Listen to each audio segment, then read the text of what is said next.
So what's happening as you're breathing this compressed air and you're going down, total pressure of the air that you are inhaling is increasing. So what's happening to the partial pressure of the air you're breathing? If this number is increasing, what's happening to them?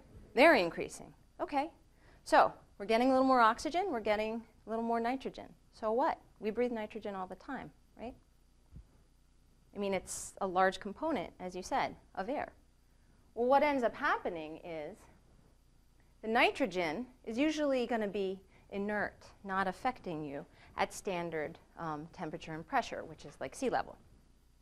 As you go down and you inhale this nitrogen, it's going to get dissolved in your blood and, you know, course all around. It's going to get dissolved in the fluid, the interstitial fluid and the fluid around the joints and things like that. And again, that's fine when you're down in the pressure of being in the water.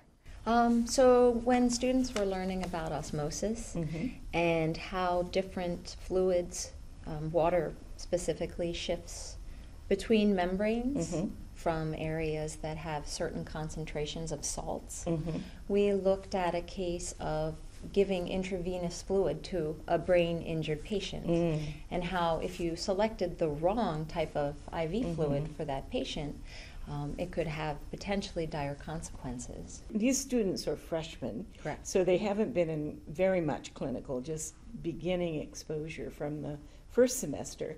So how is that going with the case studies? I think this is a bold experiment.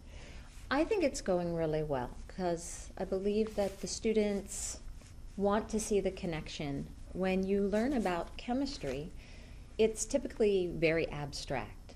It's difficult to wrap your mind around these tiny little molecules and atoms, how they act. And rather than be discrete and outside of the body, taking that information and applying it in a way that students can understand, I think allows them to make the connections that can let them learn the information.